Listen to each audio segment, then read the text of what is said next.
Okay guys, we're here today with Gordon Ryan, huge honor for me, and today he's gonna go over about one of his instructional videos that's called the leg lock to guard passing. So how to get out from leg locks and go to guard passing, and also how to attack leg locks and go to guard passing. Yeah, so the offensive and defensive leg locks into guard passing.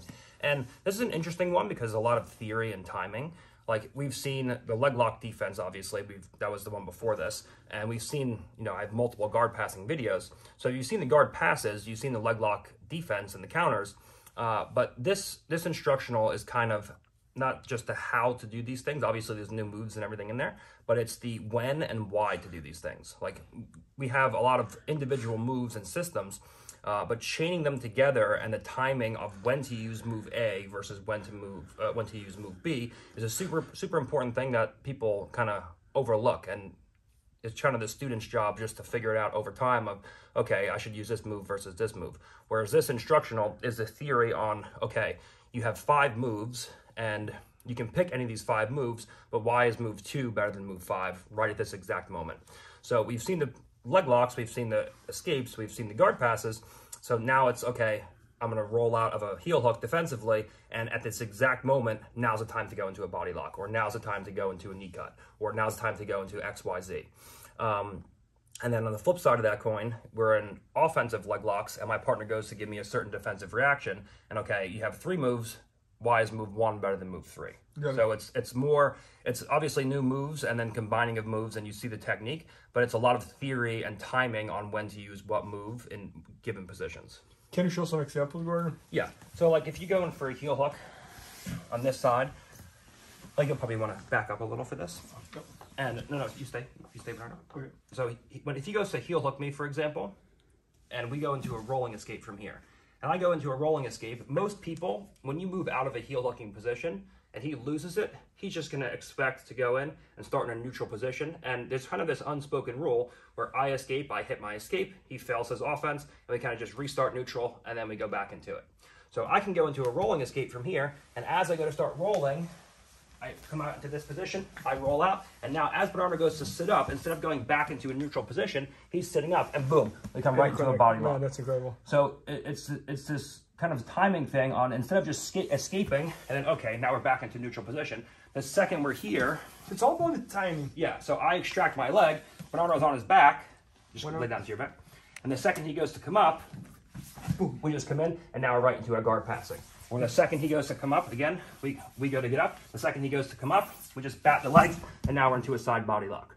So we use opportunistic attacks where he goes in for his offense, and instead of just restarting into a neutral position, we use the opportunity of his failed attack and him trying to reset to neutral, and then I just go in and immediately lock the body. A perfect example of this is with Lachlan at ADCC.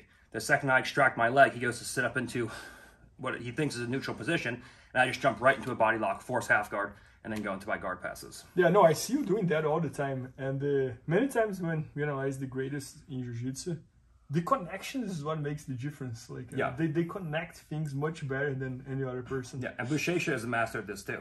You see, like, on the transition, everyone thinks they're going to reset, and then Buchecha just explodes into a score. Mm-hmm. And then before the guy knows it, he thinks he's resetting to neutral, and Buchecha's already in side control.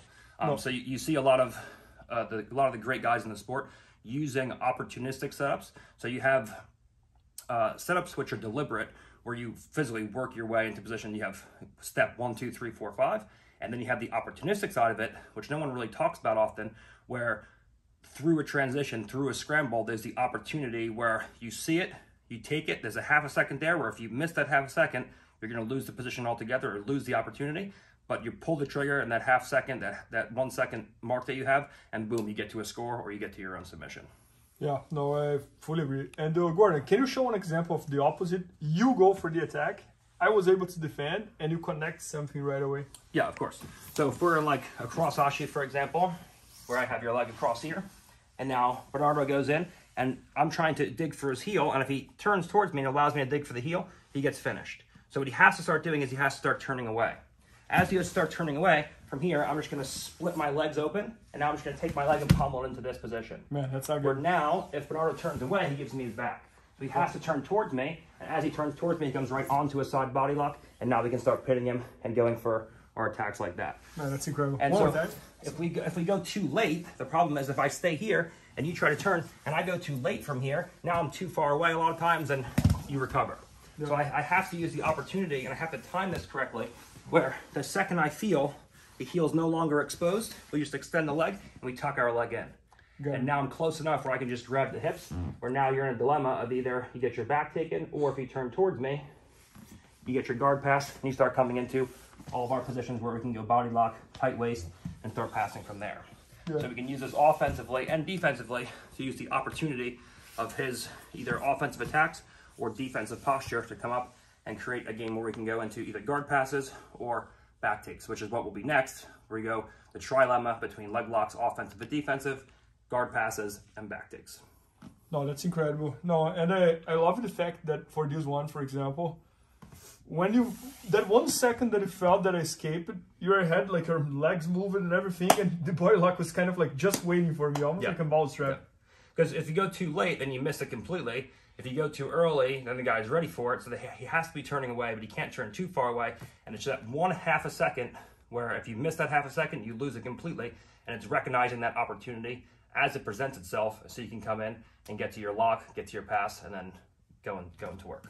No, man, that was incredible. Yeah, so guys, make sure to check this instruction. It's all about leg locks to guard passing, and it's amazing. At IBJJFanatics.com, just type leg locks and guard passing with Gordon's name, and you're gonna find it.